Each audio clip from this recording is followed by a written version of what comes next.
और बीजेपी को पार्लियामेंट चलाना मुश्किल हो रहा था। उसी बीच उन्होंने संविधान के ऊपर चर्चा रखी ताकि पार्लियामेंट चले।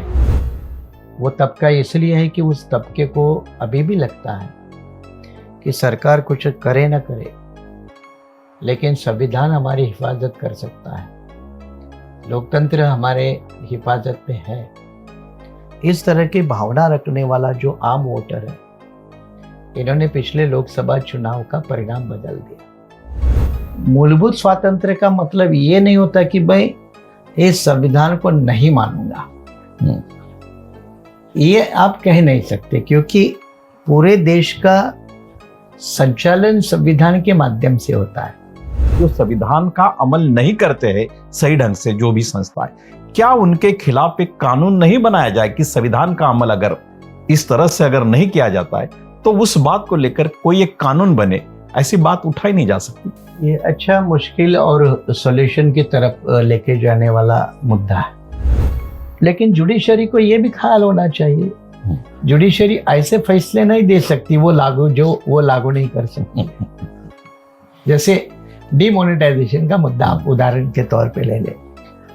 डिमोनेटाइजेशन सरकार ने किया, सुप्रीम कोर्ट ने उसको खारिज किया, लेकिन जो हुआ वो हुआ, उसको रिपेयर नहीं कर सकती ना जुडिशरी। बिल्कुल। साथियों, द पीपल्स करंट में आपका सभी का स्वागत है। आज हमारा अपना ये पहला एपिसोड 26 जनवरी प्रजासत्ताक दिन जो 75वां हम मना रहे हैं, और इसी दिन से 75 साल की शुरुआत भी आज हमारे प्रजासत्ताक दिन के लिए शुरू हो जाएंगे, जिसे हम अपने देश में अमृतकाल कहा जा रहा है। संविधान के सभी पहलुओं पर लगभग चर्चा तो हो चुकी है, देश में हो रही है। हमने भी हमारे मान्यवर अतिथियों के साथ इस संदर्भ में बहुत बार चर्चा भी की है, लेकिन संविधान जो है, संविधान के संदर्भ में हाल ही के दिनों में जो कहा जाता है कि संविधान का कहीं ना कहीं उल्लंघन होता नजर आ रहा है, तो कहीं ना कहीं दूसरे पक्ष जो है, सत्ता के विपक्ष में जो है, वो कहते हैं कि इस तरह से संविधान का मानभंग हो रहा है, इस तरह से संविधान का भंग हो रहा है।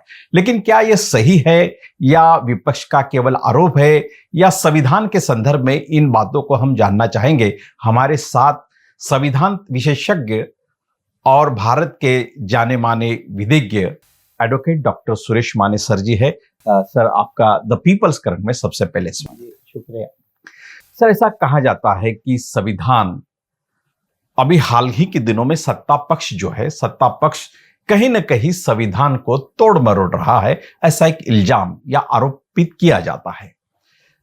विपक्ष भी यह बात उठाता है, विपक्ष अपने हाथ में संविधान भी चलाता है। क्या आज के 75वें प्रजासत्ताक दिन के संदर्भ में संविधान को लेकर अगर इस प्रश्न को हम लेते हैं तो क्या इसका जवाब रहेगा?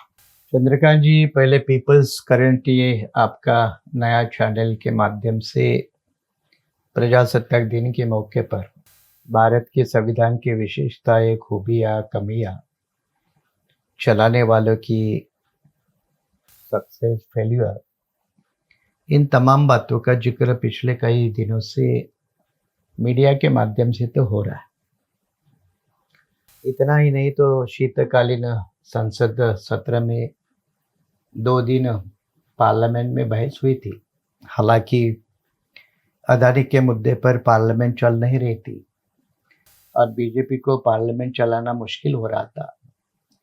उसी बीच उन्होंने संविधान के ऊपर चर्चा रखी ताकि पार्लियामेंट चले, लेकिन उस चर्चा के दौरान भी खास कोई विशेष संवैधानिक संस्थाओं का परफॉर्मेंस या उसमें कुछ क्या करना चाहिए, इसके ऊपर चर्चा होने की बजाय सत्ता पक्ष और विपक्ष ने एक दूसरे के कपड़े उतारने में धन्यता मानी।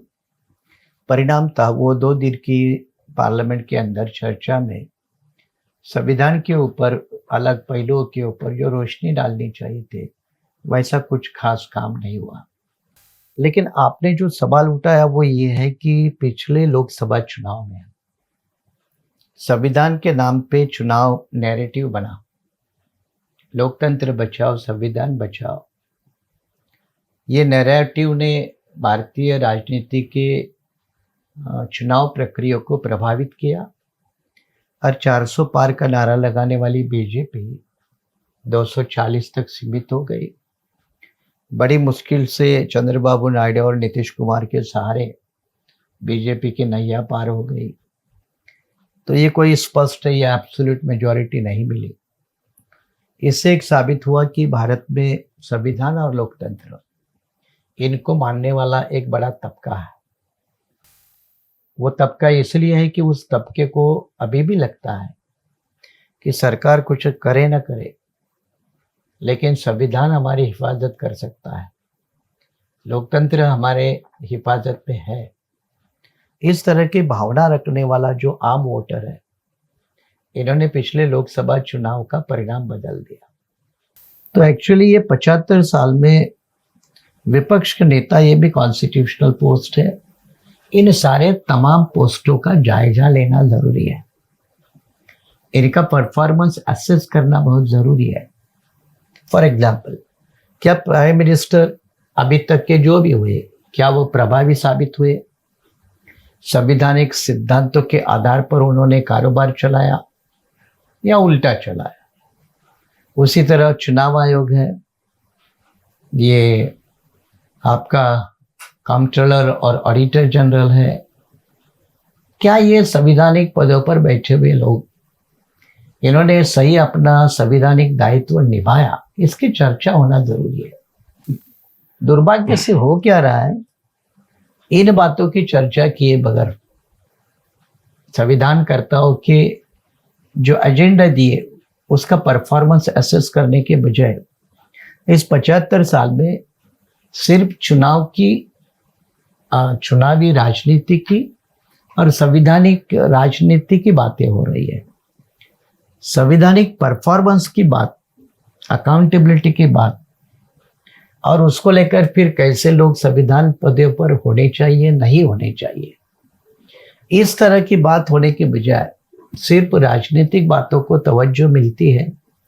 और इसलिए 50 साल गया, 75 आ गया, लेकिन इसमें ठोस एक critical assessment, inquiry, accountability, performance की वैल्यूएशन, इसका कोई मूल्यमापन नहीं कर रहा है। मूलतः संविधानकर्ताओं ने संविधान क्यों बनाया, उसमें कौन से सैद्धांतिक लेवल पर बातें हैं, उसको पूरे करना देश के लिए जरूरी था। इन तमाम बातों को पीछे रखकर सिर्फ संवैधानिक राजनीति, और इसीलिए आपने जो कहा कि बीजेपी इसकी जननी आरएसएस है, और आरएसएस का हमेशा संविधान को विरोध रहा है। संविधान बनने से पूर्व भी उनकी धारणाएं रही, बनते वक्त भी उन्होंने नेशनल फ्लैग को भी रिजेक्ट किया था। कई सारी उनकी अपनी धारणाएं थी। सभी को वोट देने का अधिकार का विरोध किया, दलित, मुस्लिम, बैकवर्ड, आदिवासी इनको वोट के खिलाफ रहे। फिर धर्म की राजनीति को उन्होंने पसंद किया, और इसलिए उनकी जननी आरएसएस की विचारधारा होने के कारण बीजेपी का, संघ परिवार का संविधान का विरोध शुरू से था, आज भी है। भले मोदी जी संसद के अंदर जाते वक्त वो पार्लियामेंट पे ऊपर अपना माथा रखे, संविधान को माथे पर लगाए, ये उनकी चुनावी मजबूरियां है, वो उनको करना पड़ेगा। लेकिन जहाँ तक असल में संविधान को लागू करने की बात है, इसके ऊपर देश ने गंभीर रूप से, लोगों ने गंभीर रूप से, we the people of India, जो हम लोग हैं, उन्होंने उसके ऊपर गंभीर मंथन करने की जरूरत है। आपने जो एक बात उठाई कि संविधान अभी राजनीति में एक एजेंडा बन गया है, लेकिन कुछ लोग जो है कि संविधान के संदर्भ में बहुत सारे लोग संविधान के पक्ष में हैं, और कुछ लोग जो है जो संविधान को विरोध भी करते हैं।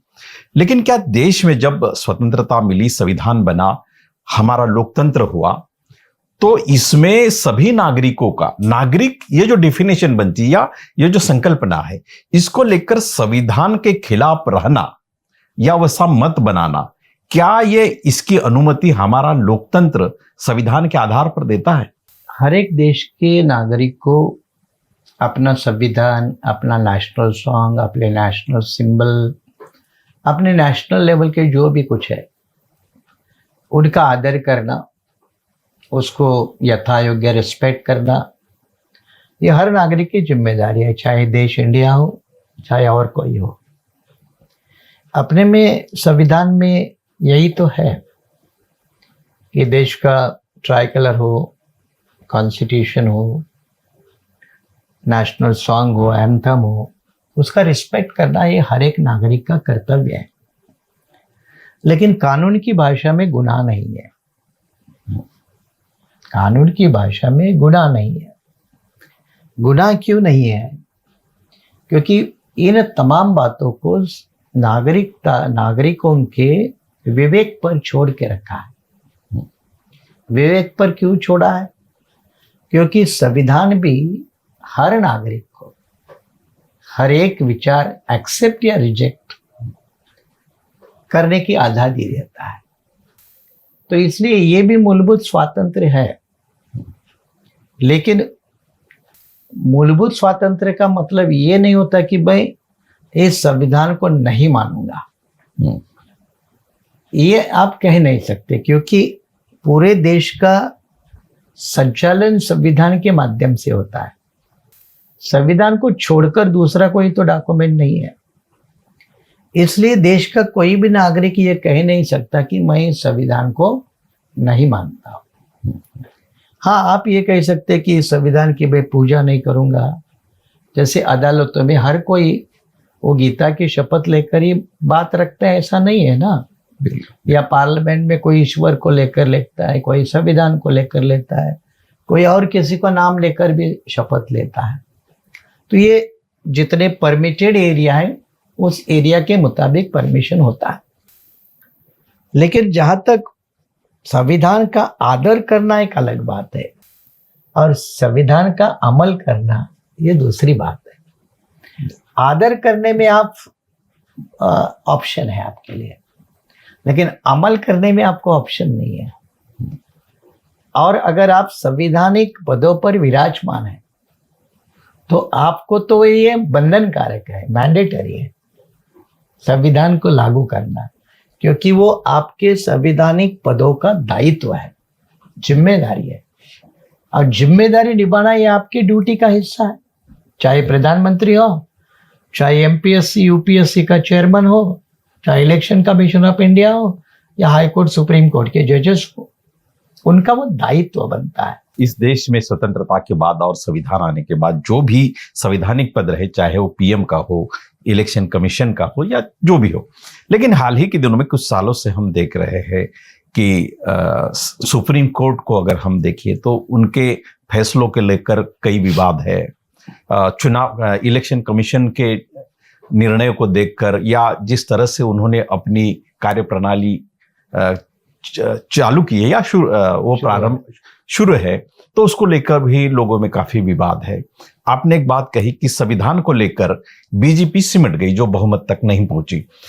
तो क्या इसका मतलब ये नहीं हो सकता कि इनका अगर हमें ऑडिट करना है संवैधानिक पदों का, तो जनता या नागरिक संविधान के साथ ज्यादातर पे है, तो ऐसे में इस मौके का फायदा उठाकर जो संविधान का अमल नहीं करते हैं सही ढंग से जो भी संस्था है, क्या उनके खिलाफ एक कानून नहीं बनाया जाए कि संविधान का अमल अगर इस तरह से अगर नहीं किया जाता है तो उस बात को लेकर कोई एक कानून बने, ऐसी बात उठाई नहीं जा सकती? ये अच्छा, मुश्किल और सॉल्यूशन की तरफ लेके जाने वाला मुद्दा है। हमारे देश में अलग अलग तरह के मैकेनिज्म है। एक होता है कानूनी मैकेनिज्म, लीगल मैकेनिज्म।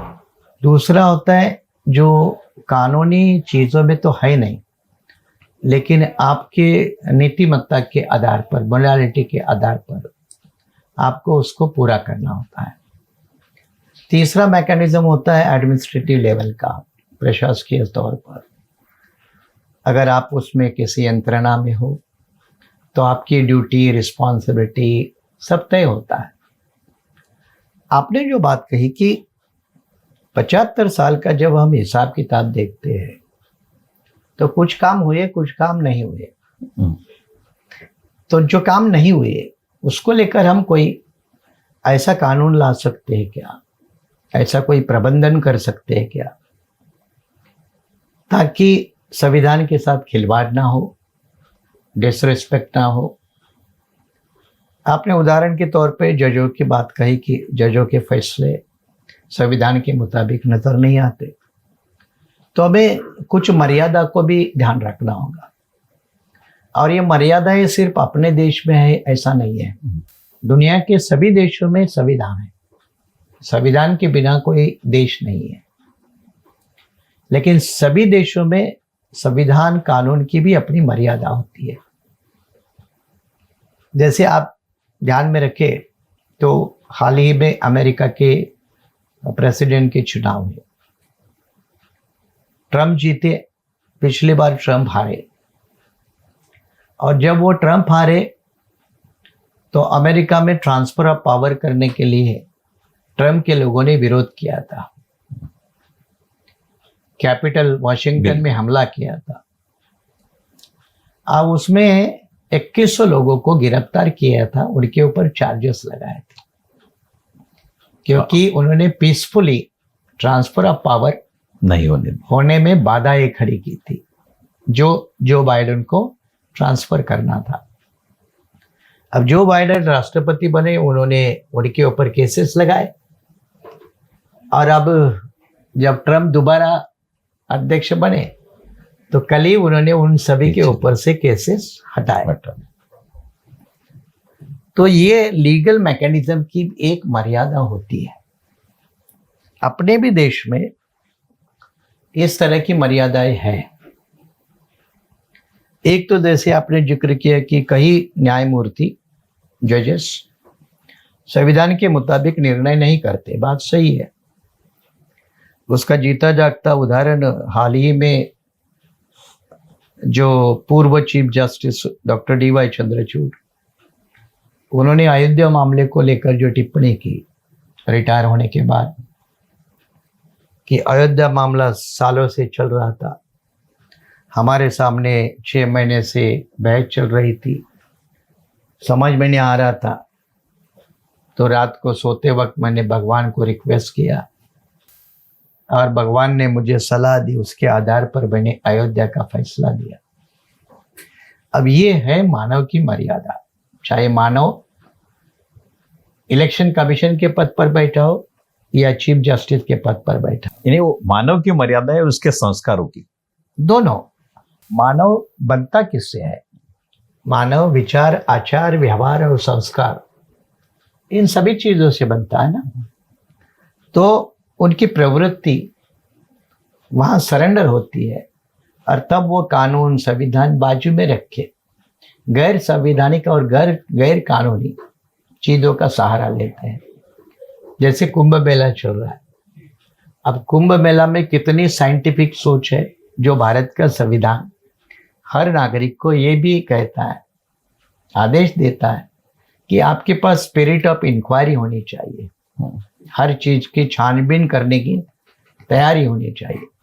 लेकिन भारत एक ऐसा देश है कि यहाँ फेथ, विश्वास, श्रद्धा, इसका एक अपना खुद का एक माहौल है। और यही माहौल तो अयोध्या फैसले में आया, बाबरी मस्जिद, राम जन्मभूमि डिमोलिशन में मामले में आया, कई अन्य मामलों में भी कई बार आया, क्योंकि वो आदमी की मर्यादा है। क्योंकि आदमी आखिर संवैधानिक संस्थाओं को हैंडल करते हैं। सवाल यह है कि संविधान संस्था को चलाता कौन है? तो आदमी ही चलाता है। अब आदमी सही होगा तो संस्थाएं सही चलेगी, आदमी गलत होगा, उसकी सोच गलत होगी तो संस्थाएं गलत चलेगी। यही तो बाबा साहब ने बात क्लियर की थी ना, कि संविधान ठीक है, आदमी ठीक नहीं है, तो संविधान क्या करेगा? और संविधान ठीक भी नहीं है लेकिन आदमी ठीक है, तो सब कुछ ठीक होगा। ये जो बाबा साहब ने जो इशारा दिया था, इसका कारण ये है कि संवैधानिक पदों पर कौन सा आदमी कैसे आएगा। जैसे इंदिरा गांधी आप जानते हैं, बेहतर PM रही है, लोग जानते हैं, एडमिनिस्ट्रेटर रही है, लेकिन उसकी गलती तो है ही, गलती हो गई। जब उसका चुनाव, PM चुनाव, MP का चुनाव जब इलाहाबाद हाईकोर्ट ने खारिज किया, 6 साल के लिए चुनाव लड़ने को मना किया, राजनारायण वाला खटला, तो उसने वो लीगल प्रक्रिया के तरफ जाने के बजाय उसने संविधानिक प्रावधानों का इस्तेमाल करके इमरजेंसी लगाई। अब कानूनी तौर पे कोई इसको गलत नहीं कह सकता, क्योंकि संविधान के धारा के तहत ही उन्होंने इमरजेंसी लगाई। जैसे हिटलर जर्मनी में डेमोक्रेटिक कॉन्स्टिट्यूशन का सहारा लेकर ही सत्ता में आया था। बाद में वो हिटलर हुकुमशाह बना है, ऑटोक्रेट बना है। तो इंदिरा गांधी ने भी संविधान के संस्थानों का ही सहारा लेकर, प्रावधानों का सहारा लेकर इमरजेंसी लगाई। लेकिन इमरजेंसी कब लगाई जाती है, इसका जो संविधानकर्ताओं का सोच है वो वहां हार गई। अपनी पावर बचाने के लिए इमरजेंसी को लगाना वो गलती थी, तो गलत इस्तेमाल हुआ। मगर वो जो इमरजेंसी लगाई वो गलत इस्तेमाल हुआ प्रावधानों का। हाँ, पर उसके बाद जगजीवन राम ने एक बात कही थी, केंद्रीय मंत्रिमंडल की जो उसको मान्यता होनी चाहिए वो हुई नहीं, तो फिर वो संवैधानिक दायरे में वो एक बहुमत जो होता है मंत्रिमंडल का या मान्यता होती वो थी ही नहीं, तो उसको संवैधानिक तब तक ऐसा था, प्रधानमंत्री का कोई निर्णय जब तक काउंसिल ऑफ मिनिस्टर्स ये राष्ट्रपति को कम्युनिकेट नहीं करते तब तक वो निर्णय माना नहीं जाता था। लेकिन तब तक ये रिटर्न प्रोविजन नहीं था भारतीय संविधान में, ये कन्वेंशन के रूप में था। जो इंग्लिश कॉन्स्टिट्यूशन का बैकबोन है कन्वेंशन, तो वो कन्वेंशन के रूप में था, इसीलिए उसके बाद में इसको रिटर्न प्रोविजन बनाया। तो हर देश का संविधान, किसी भी देश का संविधान 100% लिखा नहीं होता और 100% अलिखित नहीं होता। अगर लिखा भी है बहुत सारा, तो भी बहुत सारा लिखा नहीं होता, क्योंकि संविधान कई सालों का प्रावधान होता है और कौन से साल में कौन से हालात बनेंगे, कैसी नई सिचुएशन आएगी, तो उस सिचुएशन में वो प्रावधान नहीं होंगे, तो वो इमर्ज होने पड़ते हैं, इवॉल्व होने पड़ते हैं। इसीलिए तो संविधान को हमेशा डायनामिक डॉक्यूमेंट कहा जाता है। Dynamic means it has to grow with a growing nation. जैसा देश आगे बढ़ता है, नेशन आगे बढ़ता है, तो संविधान को भी नेशन। पर वो डायनेमिक कहा जाएगा कि सर्कमस्टेंसेस में वो कहा जाएगा? नहीं, डायनामिक इसलिए मतलब जो संविधान बनाते वक्त संविधानकर्ताओं को ऐसी कुछ सिचुएशन नहीं लगी, लेकिन वो आ गई, तो उस परिस्थितियों में संविधान किस तरह से काम करे, इसका दिशा निर्देशन तब के उसी समय के संवैधानिक पदों पर बैठे हुए लोगों की जिम्मेदारी होती है।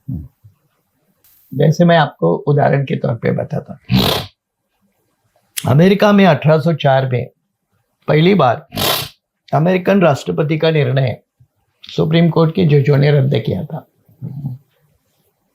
पहली बार 1804 में मार्बरी नाम का एक बड़ा मामला था, केस थी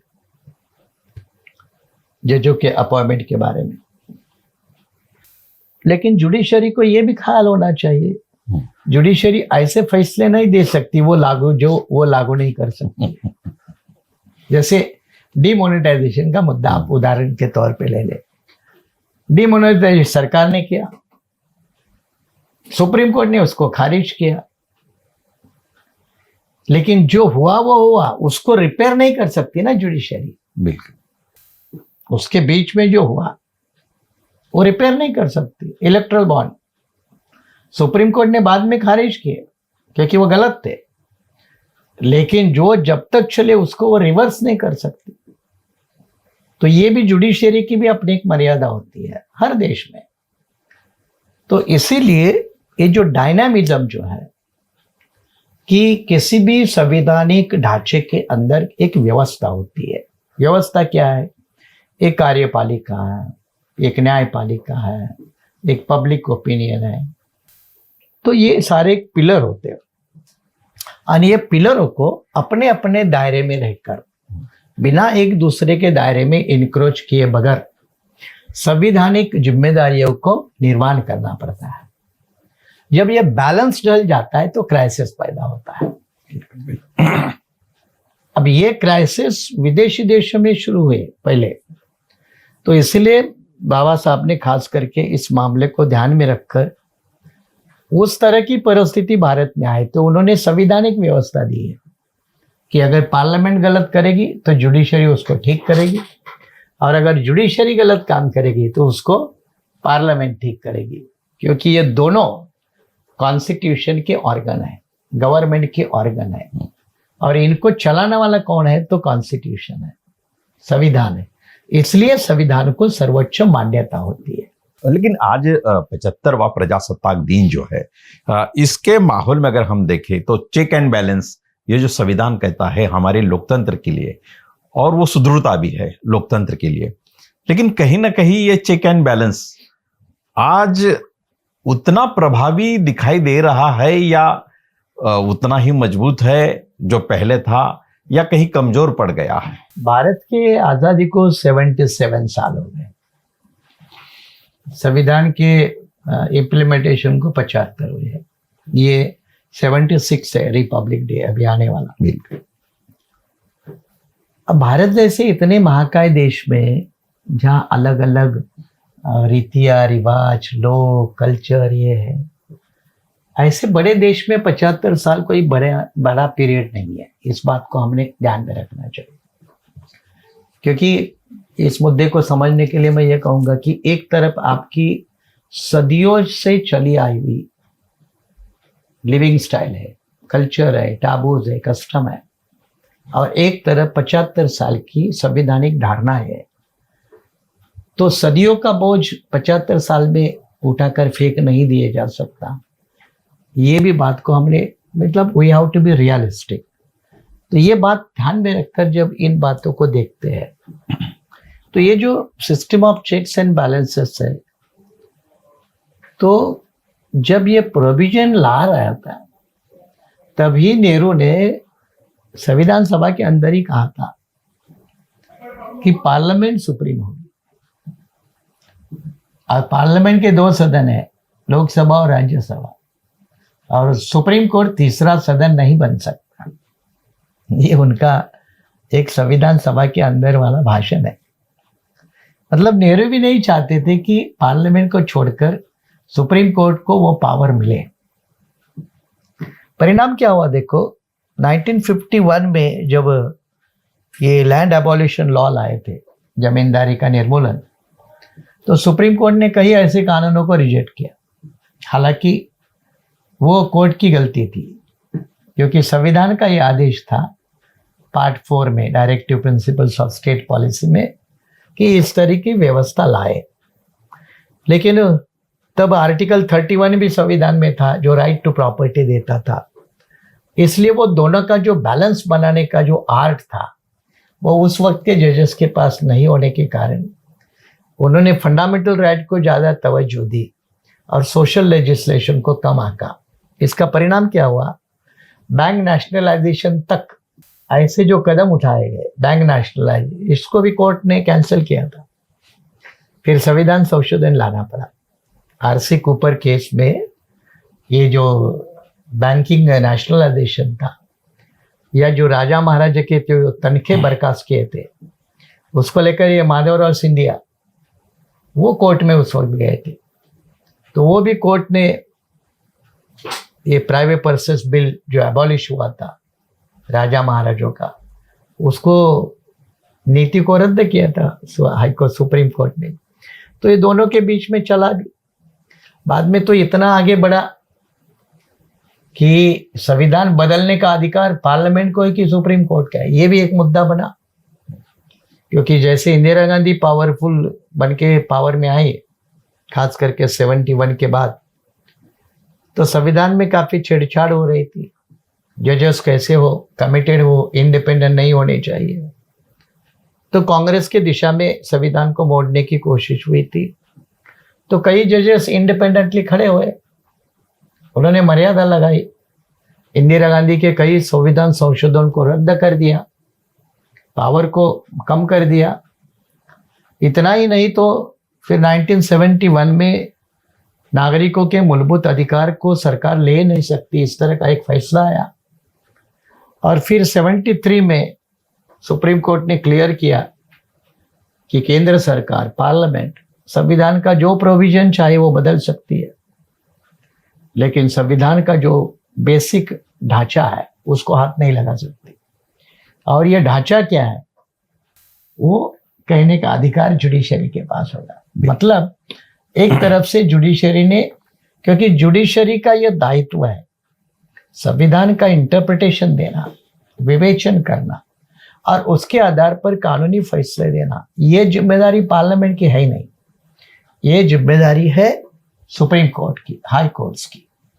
और इसीलिए सुप्रीम कोर्ट ने सही किया। और इसीलिए 1980 में एक मिनर्वा मिल नाम के फैसले में सुप्रीम कोर्ट ने ये कहा कि पार्लियामेंट को संविधान में बदल करने की पूरी पावर है, लेकिन पूरी पावर का मतलब इसी संविधान में एडिशन कर सकते हो, इसी संविधान में डिलीशन कर सकते हो, इसी संविधान में कुछ पार्ट रिप्लेस कर सकते हो, इसी संविधान में कुछ मॉडिफिकेशन कर सकते हो, लेकिन इसी प्रोविजन का फायदा लेकर इसी संविधान को रिप्लेस नहीं कर सकते। बिल्कुल बिल्कुल रिप्लेस नहीं कर सकते। और उसका तर्क जो है सुप्रीम कोर्ट ने ये दिया था, सुप्रीम कोर्ट ने ये कहा कि पार्लियामेंट ये संविधान ने बनाई है और जिसको संविधान ने बनाई है वो संविधान को पूरा उठाकर फेंक नहीं सकता। Parliament is merely donee and the constitution is a donor. तो डोनर को जो पावर है वो डोनी अपने पास नहीं ले सकता। तो सुप्रीम कोर्ट ने संविधान के जो ऐसे लोग हैं उनके लगभग रास्ते बंद किए हैं। 73 में बड़ा रास्ता बंद किया केशवानंद भारती ने, मिनर्वा मिल ने बड़ा रास्ता बंद किया है। संविधान कर्ताओं ने खुद कॉन्स्टिट्यूशनल अमेंडमेंट प्रोसेस को एक रिजिड बनाया है। 2/3 मेजॉरिटी की जरूरत है, 50% राज्यों की जरूरत है सहमति की। तो इतना आसान नहीं। संविधान और सत्ता जो संचलन है या संवैधानिक संस्थाओं की जो बात तो हम कर रहे हैं, लेकिन मैं ये बात, एक सवाल आज पूछना चाहता हूं कि ये अमृतकाल जो कहा जा रहा है, अम्बेडकराइट पॉलिटिक्स जो है, जो ऐसा लग रहा था कि 2000 तक ऐसा कभी कभार ऐसा लगता था कि अम्बेडकराइट पॉलिटिक्स आज नहीं तो कल सत्ता में आएगी, लेकिन 2000 के बाद ऐसा लगना थोड़ा सा मुश्किल होता गया। और आज अगर हम अम्बेडकराइट पॉलिटिक्स या दलित राजनीति को भी अगर देखें तो दलित राजनीति एनडीए के साथ है, भाजपा के सत्ता पक्ष के साथ है। अम्बेडकराइट पॉलिटिक्स जो स्वतंत्र रूप से है वो कहीं ना कहीं सिकुड़ते हुए नजर आ रहे हैं, और आंदोलन जो है वो आंदोलन भी कहीं ना कहीं ढहता हुआ नजर आ रहा है। तो ये आज संविधान के 75 वर्षगांठ के प्रजासत्ताक दिन के 75 वर्षगांठ पर इन सब चीजों को अगर बढ़ाना है, अगर बदलना है, तो हमें संविधान से क्या रास्ता लेना होगा? पहली बात है कि कोई पावर परमानेंट नहीं होती और कोई आंदोलन परमानेंट नहीं होता। इस बेसिक सच्चाई को समझने की जरूरत है। पावर परमानेंट होती तो कांग्रेस बरकरार होती, वो आज हाशिए पर है। 20-25 साल पहले बीजेपी कहाँ थी, आज वो पावर पे है। वही हाल आंदोलन का होता है, चाहे वो सवर्णों का हो, चाहे वो दलितों का हो। गुजरात में एक समय पटेलों का आरक्षण आंदोलन कितनी ऊंचाई पे था, आज कहाँ है। उत्तर भारत में जाटों का था, आज कहाँ है। यही मात्रा दलित आंदोलन को भी लागू है। समय समय पे वो सब बदलाव आ जाते हैं। आपने जैसा कहा कि बहुत सारे बहुजन आंदोलन के लोग, अम्बेडकरी आंदोलन के लोग, कई सारे बीजेपी के पास पड़े हैं। मेघवाल लॉ मिनिस्टर है, रिजिजू बुद्धिस्ट आदमी है, वो मिनिस्टर है। आठवले मिनिस्टर है, कई पड़े हैं उधर। क्या वो बीजेपी के एजेंडे के साथ है? इनडायरेक्टली तो है ही। इनडायरेक्टली वो बीजेपी का एजेंडा सपोर्ट ही करते हैं। अब उसको राजनीतिक लोग ही क्यों, अम्बेडकर आंदोलन को मानने वाले बनते लोग भी तो अयोध्या के राम मंदिर उद्घाटन के लिए हाजिर हो जाते हैं। तो उसके कई रूप होते हैं। अब रहा बात कि विपक्ष में भी उतने ही लोग होते हैं। इसीलिए पिछले लोकसभा चुनाव से कांग्रेस और राहुल गांधी के लिए कांग्रेस पार्टी मरेगी या जिएगी, ये दूसरा सवाल है। संविधान या लोकतंत्र जिएगा मरेगा, ये पहला सवाल है। क्योंकि संविधान और लोकतंत्र जिएगा तो कांग्रेस पार्टी जिएगी, ये वो जान चुके हैं। इसलिए चाहे न चाहे उनको संविधान की लड़ाई लड़नी पड़ रही है। और उन्होंने कल तो 2 दिन पहले बेंगलोर में एक फंक्शन हुआ, खड़गे जी थे उसमें, कांग्रेस पार्टी का फंक्शन। उन्होंने तो नया नारा लगाया, जय भीम जय बापू, जय बापू जय भीम जय संविधान। तो जो बाबा साहब अम्बेडकर और गांधी जी जिंदगी भर नहीं मिले, उनको मिलाने भी कुछ लोग लगे हैं। दलितों में भी है, कांग्रेस में भी है। क्योंकि अब सामने बीजेपी आ गई है, सामने बीजेपी आ गई है। ये उनकी मजबूरी है, ये कोई इंटेलेक्चुअल ऑनेस्टी तो है नहीं, ये तो बेईमानी है। लेकिन पॉलिटिकल रियलिज्म है, इस बात को भी समझना चाहिए। रही बात, आपने कहा कि पहले एक मुद्दा और क्लियर कर दे कि दलित आंदोलन हाशिए पे है, अम्बेडकर आंदोलन हाशिए पर है, इसके बावजूद पार्लियामेंट के फैसले कैसे बदले, वो बीजेपी के खिलाफ क्यों गए? ये मुद्दा बहुत गहराई से सोचने की जरूरत है। अभी इस देश में आदिवासी आंदोलन पावरफुल नहीं है, मुस्लिम तो है ही नहीं, वो बेचारे धार्मिक मामलों में ही उलझे रहते हैं। अम्बेडकराइट लोग भी अन्याय अत्याचार के सिवा ज्यादा कोई है नहीं। फिर भी लोकसभा चुनाव 2024, इसमें संविधान का मुद्दा छाया क्यों गया, इफेक्ट क्यों कर पाया?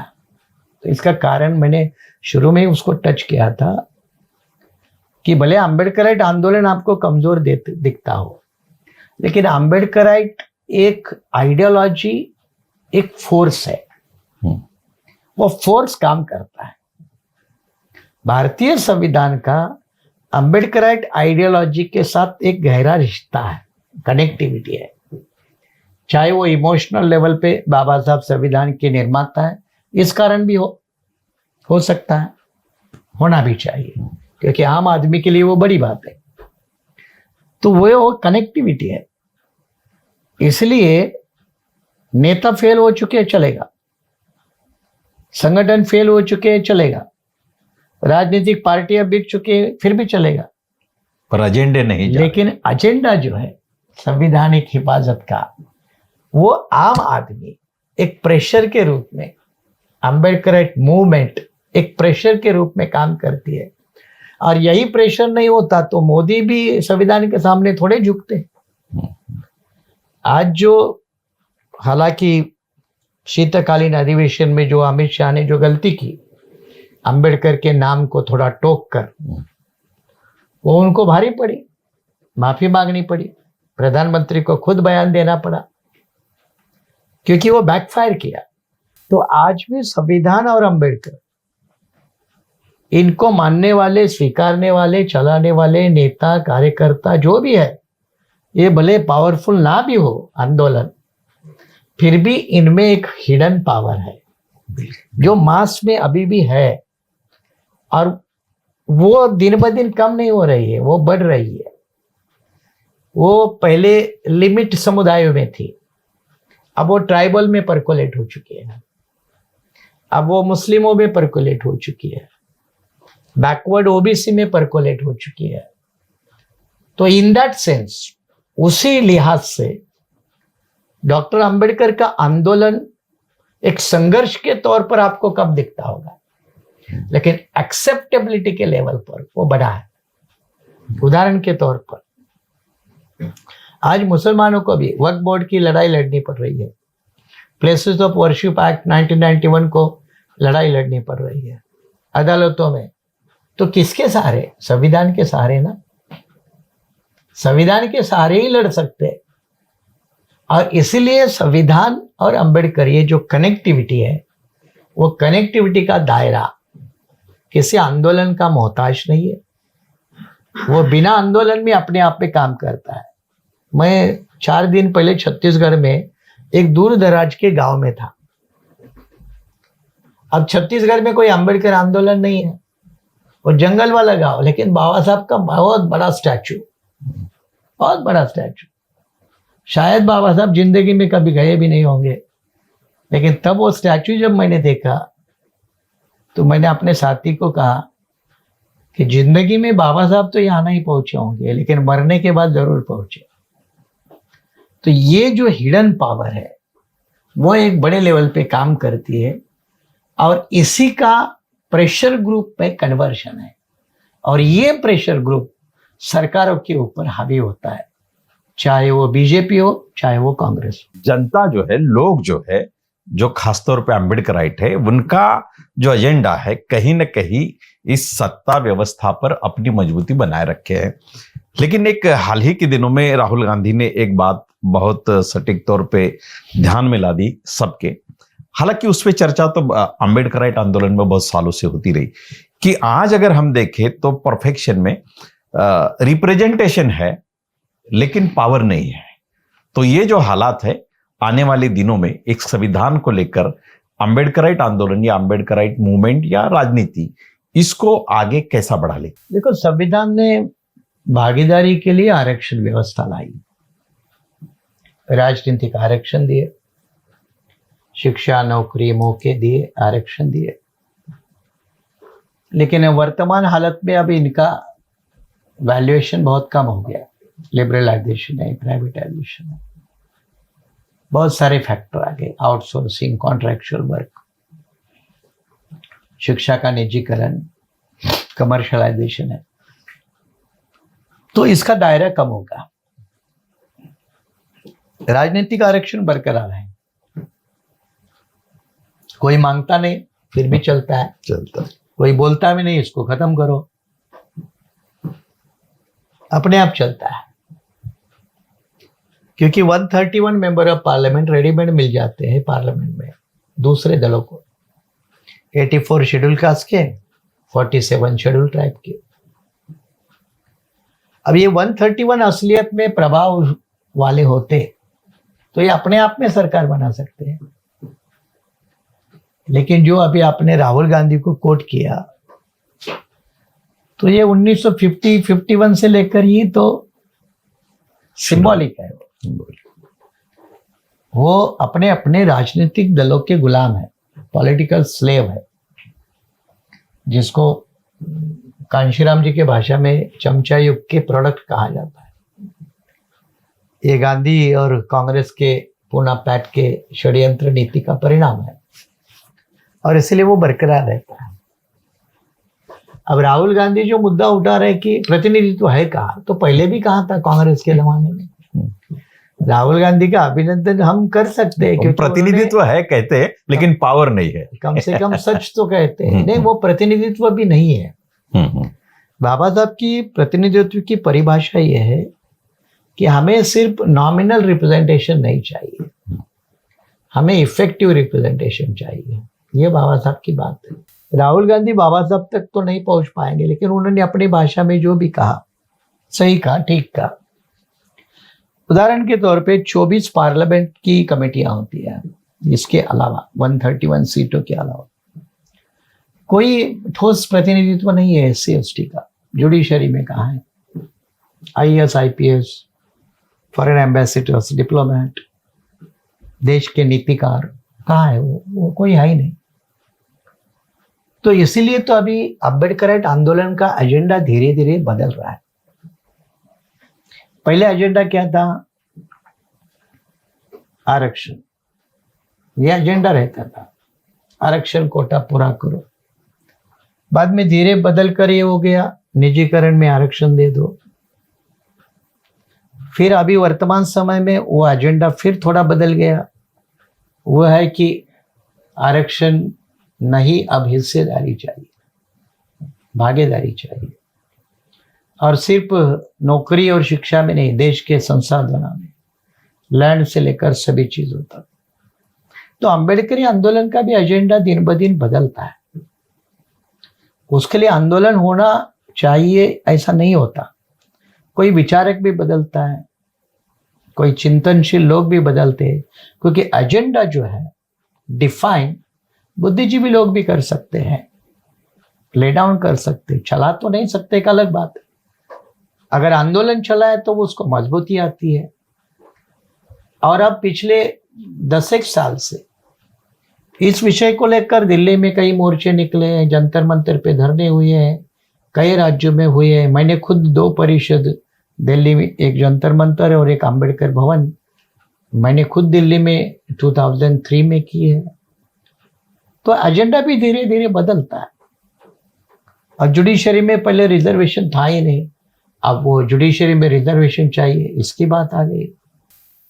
तो नए एजेंडे के साथ अंबेडकर आंदोलन भी बदल रहा है, सशक्त हो रहा है, ऐसा नहीं कि वो पीछे जा रहा है। हाँ, आंदोलन की कमी नजर आती है, संघर्ष की कमी है, लेकिन एजेंडा तो बदलता रहता है, नया आता रहता है। रही आपका जो फाइनल पॉइंट था कि करना क्या चाहिए, तो करना ये चाहिए कि संवैधानिक लड़ाई लड़ने के अलावा कोई रास्ता नहीं है। इस देश की संस्कृति और संविधान की संस्कृति भिन्न है, इन दोनों में टकराव है।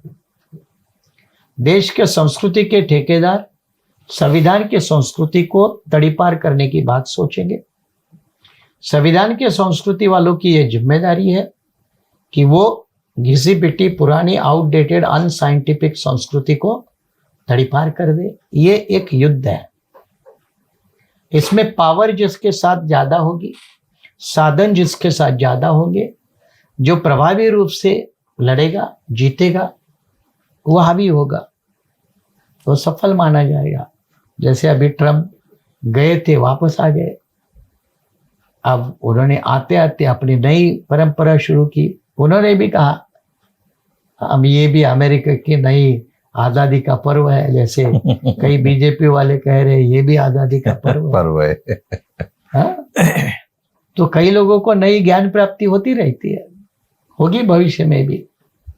तो उसमें से फिर कुछ लोग ऐसे भी आएंगे, जैसे वो प्रधानमंत्री का आर्थिक सलाहकार था, मर गए बेचारा 1 साल पहले, लेकिन 15 अगस्त 23 को उसने मिंट में आर्टिकल लिखा था कि यह संविधान अभी काम का नहीं रहा, उसको हटाना चाहिए, नया लाना चाहिए। कुदरत ने उसको ही हटाया, वही बेचारा मर गया। तो कई नए मेथड तो आते रहेंगे।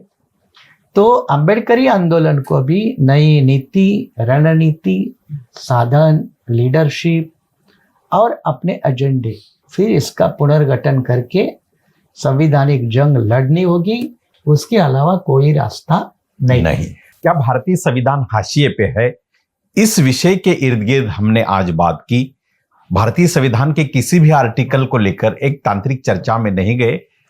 संविधान को लेकर बीते दिनों की, विगत दिनों की क्या दशा रही, आने वाले दिनों में क्या एजेंडे रहेंगे, और इसको संविधान के इर्द गिर्द ही संविधान की जो प्रिंसिपल्स है या जो मूल्य है, उन्हीं के इर्द गिर्द सभी राजनीतिक पार्टी और सभी राजनीतिक दल, संगठन इसी मूल्यों के इर्द गिर्द में रहते हैं। और आने वाले दिनों में इसका कोई जवाब नहीं होगा कि संविधान ही मजबूत रहेगा और संविधान ही जीतेगा। इस बात के साथ एडवोकेट डॉक्टर सुरेश पाली सर जी ने पीपल्स करंट के लिए जो वक्त दिया, हम उसके लिए बहुत बहुत आभारी है उनके, आपके सर।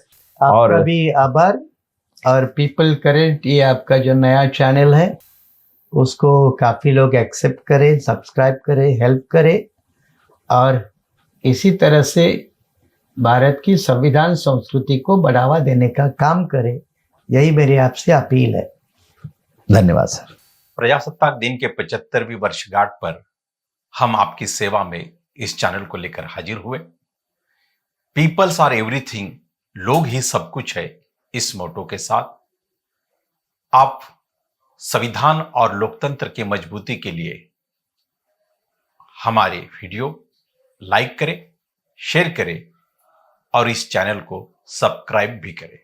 और हां, आपके अनमोल सुझाव जो होते हैं उसकी हमें जरूर प्रतीक्षा रहेगी और कमेंट बॉक्स में आपकी कमेंट की भी प्रतीक्षा रहेगी। धन्यवाद।